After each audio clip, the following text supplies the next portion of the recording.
सबसे पहले मैं आप लोग माता बहनें सबको नमन करना चाहती हूँ।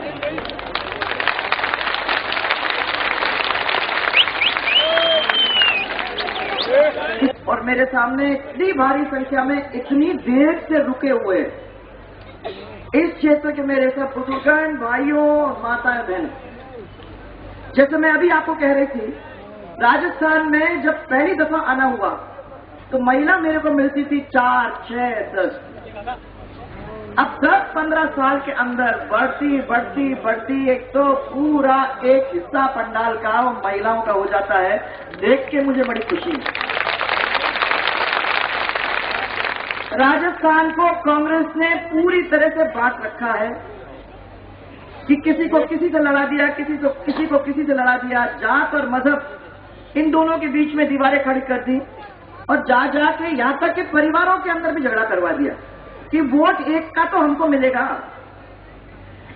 हम लोगों के बीच में तो खाली 2 जातियां हैं, एक ये जाति यहां बैठी हुई है जो मेरी जाति है, और एक ये जाति।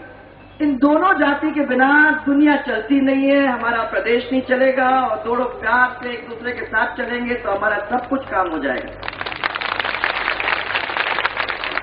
इस राजस्थान के अंदर आज अगर आपके सामने मैं खड़ी हूं तो ये सब है आपकी वजह। जो प्यार से आप लोगों ने आगे बढ़ाया है, जो विश्वास आप लोगों ने लगातार दिया है, और जिस तरीके से ये ओढ़नियां चुनरियां पहना के आपने अपनापन दिखाया है, अपने छाती से लगाया है, ये एक बहुत बड़ा प्यार है, एक बहुत बड़ी जिम्मेदारी है। और इसके नीचे हम दब चुके हैं। हम आपके सबके बहुत ही कर्जदार हैं। हम कितना भी करेंगे तो ये आपके प्यार के ऋण से हम तो छूटने नहीं वाले हैं। आपके इस चुनरी के विश्वास से हम अलग नहीं हो सकते। और जैसे आप चलाओगे, आगे चलने को तैयार है। बस सिर्फ एक शर्त है कि आपका प्यार, आपका साथ और आपका आशीर्वाद हमारे साथ बना रहे। पिछले 5 साल के 4 साल 4.5 साल के अंदर बहुत कोशिश की गई हम सबके खिलाफ।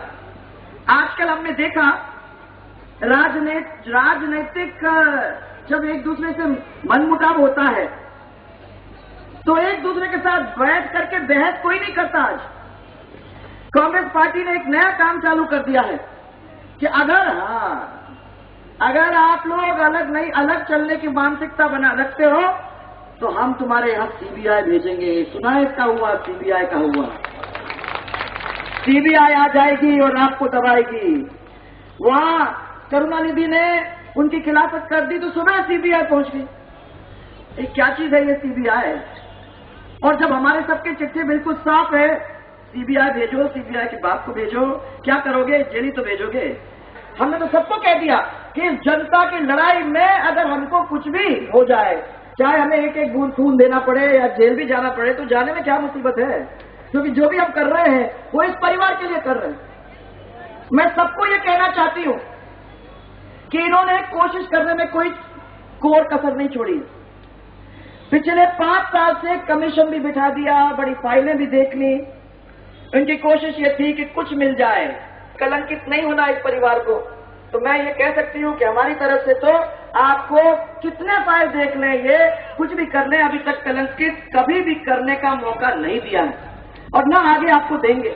व्यक्ति विश्वास करता है, उस व्यक्ति के विश्वास को भगवान मान के हम लोगों को काम करने की जरूरत है। और जब आपने हमको मौका दिया तो हम उसमें चूके भी नहीं। आपको याद होगा कि बिजली की सबसे बड़ी समस्या थी सतलुज।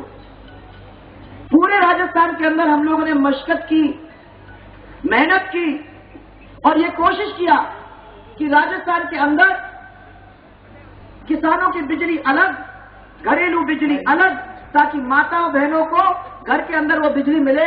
वो बिजली आप लोगों को मिली थी माता बहन? अलग जो बिजली हमने आपको किसान से अलग करके दी थी आप लोगों को मिली? घर के अंदर आप लोगों को बिजली मिली? आपकी बात नहीं कर रही भैया, 5 साल पहले की बात कर रही हूँ। अपने समय में तो मिली थी आप लोगों को। और मुझे विश्वास है कि जब सरकार बदलेगी और अपने पास आएगी तो वो फिर से मिलेगी। उसको चिंता करने की आपको जरूरत नहीं होगी। और मैं एक दफा और कहना चाहती हूँ कि यहाँ इस क्षेत्र की बहुत सारी समस्याएं थी, तो उस समस्याएं में मेरे को कई कागज लिख के दिए और 5 साल के अंदर हमने उनको पूरा करने की कोशिश की। वायदा किया तो पूरा किया। सलूम्बर में आपने कहा 100 बेड बना दो हॉस्पिटल के, तो बना दिए। आजकल वहां डॉक्टर है क्या? नहीं बताना भैया, ऐसे मत करना। हमें तो बताया जाता है कि वहां मुफ्त दवाई मिल रही है, मुफ्त जांच हो रही है। क्या ये सही है? तो अगर मुफ्त जांच मिल रही है, अगर मुफ्त जांच हो रही है, मुफ्त दवाई मिल रही, तो डॉक्टर भी तो होगा। ऐसे थोड़ी लिखा जाता है पत्र।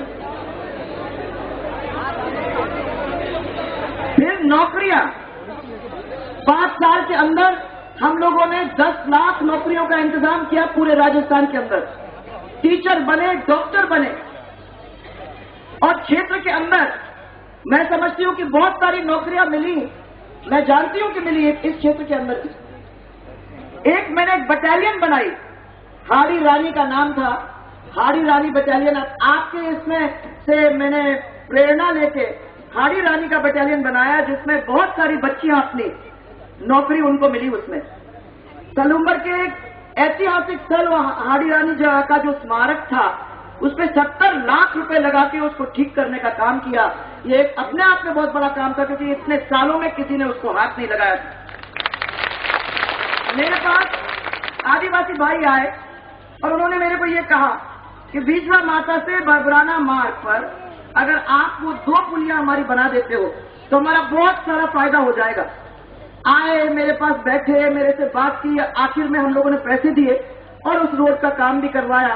और मैं समझती हूँ कि वो दोनों पुलियों का काम भी करा के विजवा माता के सामने जो हम लोगों ने बात कही थी, उस बात को पूरा करा। धोलागिर खेड़ वो मठ धार्मिक स्थल था, वहां आप लोगों ने कहा कि लाइट लगवा दी जाएगी तो हमको अच्छा होगा, वो लाइट भी वहां लगा दी गई। विधानसभा में सभी समाज के करीब 150 सामुदायिक भवन को हम लोगों ने निर्मित किया। जनजाति के क्षेत्र के अंदर 1 से 9 तक के पद हेतु आरक्षण जो प्रदान किया, और एसटी के लिए 5% आरक्षण प्रदान किया। उसमें से कई लोगों को उसमें भी नौकरी मिली, नहीं तो इतने साल से उनको नौकरी मिली भी नहीं थी। विद्युत व्यवस्था को ठीक करने के लिए 1 ग्राम खरका और 2 या 3 GSS बनाए।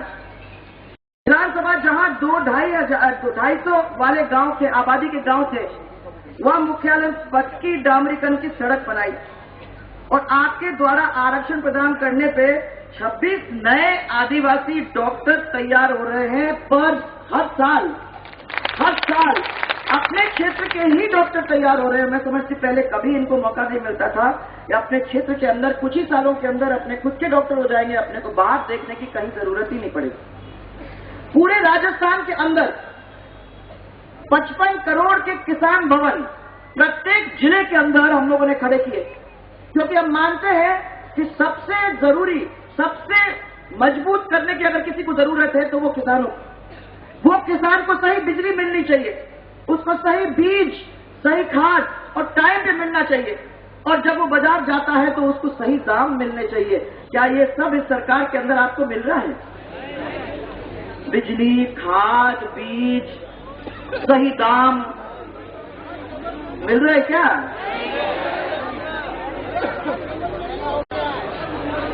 मुझे याद है कि हमारे टाइम में खाद क्या था और अब क्या है। वो तो माने यहाँ तो एक ही काम है कि आदिवासी का शोषण और खुद का पोषण, माने और कोई मतलब नहीं है। गरीब आदमी का शोषण और खुद का। महिलाओं की पूछो, आज महिलाओं की स्थिति क्या है राजस्थान के अंदर, आप मेरे को बताइए। महिला अपने आप को बिल्कुल ही असुरक्षित पाती है कि मैं बाहर कहीं जा नहीं सकती हूँ, कभी कोई चेन खींच लेगा तो कभी किसी तरीके से महिलाओं से छेड़छाड़ करेगा। बच्चियां सड़क पे जा नहीं सकती हैं, छोटी छोटी बच्चियों के साथ दुष्कर्म होते हैं। ऐसी स्थिति अब राजस्थान के अंदर। लोग कहते हैं कि अगर किसी प्रदेश की तरफ देखना है जहां सबसे ज्यादा ऐसी महिलाओं की असुरक्षा है तो वो देखो तो राजस्थान की तरफ देखो। कितनी शर्म की बात है माता बहने, आज अपन हाड़ी रानी की इस पवित्र भूमि पर, कितनी शर्म की बात है। जो अपने माँ को, जो अपनी बेटी को, जो अपनी बहन को सुरक्षित नहीं रख सकता है, उसको तो चुल्लू भर पानी में डूब के मर जाना चाहिए। और आप लोगों को आज मैं ये कह रही हूं कि महिला क्या चाहती है आखिर में, कि मेरा बच्चा बड़ा हो, पानी बिजली की सुविधा हो। पानी की तो सुविधा है ही नहीं, पानी बिजली की सुविधा हो, स्कूल जाएगा बच्चा तो टीचर हो, कहीं बीमार हो जाएगा तो डॉक्टर हो। ये छोटी छोटी सुविधाएं उसको अगर नहीं मिलेगा तो आगे चल के हमारा क्या होने वाला है। यही हमारी पूरी जनता चाहती है कि यही छोटी छोटी बातें हम लोगों को अगर मिल जाए तो हम अपना जीवन यापन कर दें। 60-65 साल से एक परिवार और एक पार्टी इस पूरे देश को चला रही है। राजस्थान में भी भैरव सिंह जी को छोड़ के और हमारे 5 साल को छोड़ के पूरा समय कांग्रेस का राज। सब लोगों के दिमाग में यह फैला दिया है कि अगर भारतीय जनता पार्टी आएगी तो मालूम नहीं आप लोगों को कैसे खा जाएगी। मैं ये आपको बताना चाहती हूं कि आज देश के अंदर कहीं काम हुआ है तो वो 5 साल जब हम लोगों की सरकार थी और भैरव सिंह जी की सरकार थी, तो वो 5 साल और वो 7 साल जिसमें यहां काम हुआ था, आप याद कर सकते हो। वो मध्य प्रदेश और छत्तीसगढ़ 10 साल से अगर ठीक हुए हैं तो बीजेपी की सरकार है, इसलिए आसमान छू रहे हैं, इतने अच्छे काम हो रहे हैं। और यहां ये बैठे हुए ना मोदी जी का पहने हुए, 15 साल मोदी जी का काम देख लिया तो दुनिया के अंदर नाम हो गया गुजरात का। तो खाली भारतीय जनता पार्टी के लोगों से ये क्यों हो रहा है? सिर्फ भारतीय जनता पार्टी के सरकारों में क्यों हो रहा है, ये मैं पूछना चाहती हूँ। 65 साल अगर इसी तरीके से काम किया जाता तो आज हमारा पूरा देश ही बदल जाता। परंतु देश बदलने की बात नहीं की, उनने तो अपने आप को और अपने घर को बदलने का काम किया कि इस छोटे से घर से निकल के अपने अपने खजाने भर लिए, अपना पूरी तरह से पोषण किया। और गरीब मरता है तो मरने दो, उनको कोई मतलब नहीं थी कि गरीब का क्या होता है। अब आने वाला समय हमारी यात्रा शुरू हुई। हमने यात्रा इसलिए शुरू की कि जयपुर के अंदर हमको बहुत सुनने को आ रहा था, रोज घोषणा करते थे कि हमने गरीब आदमी के लिए क्या नहीं कर दिया। जो बेरोजगारी का भत्ता रोका था वो बेरोजगारी का भत्ता भी चालू हो गया। पेंशन सबको मिल रही है और वो पेंशन जो पहली पुरानी थी वो नहीं, वो बढ़ा चढ़ा के पेंशन मिल रही है। और इसको ही नहीं, अच्छी बिजली दे रहे हैं, परंतु ये नहीं कह रहे हैं कि हमने 3, 4, 5 दफा बिजली बढ़ाई है, उसके दाम बढ़ाए, ये नहीं कहा। ये भी कह दिया कि पशु चिकित्सालयों के अंदर पशुओं का जांच जो होगा वो फ्री होगा, पर पशु चिकित्सक ही नहीं है तो क्या जांच होगा और क्या फ्री होगा। ऊपर मैंने ये बात सुनी तो ये सोचा हम लोग सबने कि एक दफा ये यात्रा निकालें, जनता के पास जाएं और जनता से पूछें कि ये जो ऊपर कह रहे हैं क्या ये नीचे हो रहा है, क्या ये क्षेत्र के अंदर हो रहा है। अगर हम लोग नहीं आते इस यात्रा में तो जयपुर बैठे रहते तो हमको यही लगता कि जो जयपुर में बात कही जा रही है वो सही है। परंतु क्यों हम आपके पास आए हैं, हमको अब मालूम पड़ गया है कि जो बोला जा रहा है वो सरासर झूठ है। उसको पूरी तरह से और जैसे करना चाहिए था वैसे लोगों के बीच में नहीं पहुंचाने का काम किया है।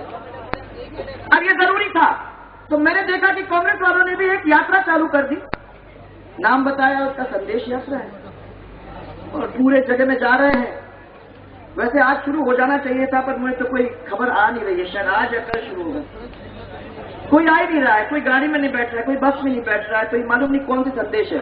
पर संदेश अगर कोई देना चाहता है तो कोई संदेश, क्या संदेश देने जा रहे हैं कि हमने इतना अच्छा काम किया कि हम आगे भी आपका अच्छा काम करेंगे, कैसा संदेश? आप लोग प्लीज, ये जो यात्रा है उनकी, ये क्योंकि उन्होंने कोई काम नहीं किया, ये शोक संदेश देने जा रही है। ये क्षमा मांगने जाना चाहिए, ये पश्चाताप करना चाहिए। और आप शोक की बात कर रहे हो ना, यहां से निकली बात कि आपने कहा वो शोक संदेश लेकर निकल रहे हैं। मालूम नहीं क्या है, उन्होंने पहले भाषण के अंदर ही राम नाम सच्चा भाषण दिया। वाकई में आपने पढ़ा होगा पेपर में। मैंने भी सोचा कि कभी भी कोई अच्छा काम करता है तो शुभ मंदिर के अंदर जाके शुभ पूजा करके निकलता है, परंतु ये बात अपने मुंह से निकली है और मुझे समझ में नहीं आया। अब ध्यान में आ रहा है जब आपने कहा कि ये शोक संदेश है, तब मेरे ध्यान में आ रहा है कि हाँ, ये भी ऐसा कोई हो सकता है।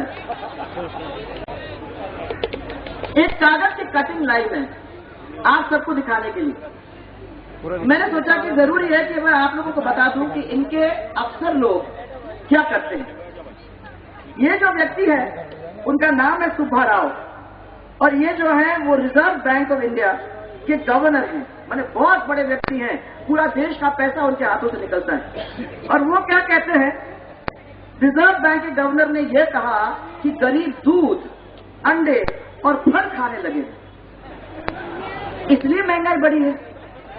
अब आप समझ लो, आप लोग ये सब खाने लगे हो तो आपकी वजह से ही महंगाई बढ़ी। और राजस्थान का दौरा करके देखिए, लोग भूख से कहां मर रहे कहां नहीं मर रहे वो तो हम बता सकते हैं, परंतु अगर कोई बड़ा आदमी ये कह दे कि गरीब आदमी अंडे खाने लगा है और फल खाने लगा है और दूध पीने लगा है, इसलिए आज पूरे देश के अंदर महंगाई हो गई है, तो समझो कि क्या स्थिति बन गई। ये सबसे बड़ा व्यक्ति है देश के अंदर, रिजर्व बैंक का गवर्नर। उसके बाद अभी बस पता किया तो महाराष्ट्र के अंदर भी एक बहुत बड़ा स्टेटमेंट आया, आपने सुना कि नहीं सुना? क्या कहा? अरे डैम खाली है। तो किसी ने कहा कि डैम खाली है तो डैम के अंदर पानी किस तरह से भरा जाएगा? तो कहता है कि इस डैम को क्या कैसे भरूं मैं, ये खाली है तो मैं पेशाब करके भरूं क्या? अब ऐसे लोग हैं, आज आप हंस रहे हो, मेरे को तो रोना आ रहा है। मैं सोचती हूँ कि जो लोग और जिनको इतना विश्वास इतनी भारी जनता ने दी है, उसके बाद इस तरीके से बात करें, इस तरीके से आपकी जिंदगी के साथ कोई खिलवाड़ करे, तो ऐसे लोगों को उस कुर्सी से तो उखाड़ के फेंक देना चाहिए। उनको एक मिनट भी ऐसी कुर्सी पर बैठने नहीं देना चाहिए। कौन सा व्यक्ति है जो देश चला रहा है और इस तरीके की बात करता है? क्या उनको आप बैठने देंगे? क्या उनको चलाने देंगे? क्या वो आपके बीच में आके आपके वोट मांगेगा? मैं ये पूछना चाहती हूँ, आज आपके एमपीज है, आपके एमएलए है, वो आते हैं क्या? पूछते हैं क्या? कुछ काम करते हैं क्या? अशोक गहलोत से आप पूछ लीजिए कि आप क्या काम कर रहे हैं। एक मिनट के लिए सोचेंगे, फिर कहेंगे आपको मालूम है वसुंधरा राजे ने ये कहा। अरे आप अपनी बात कहो, मेरे ऊपर क्यों आते हो?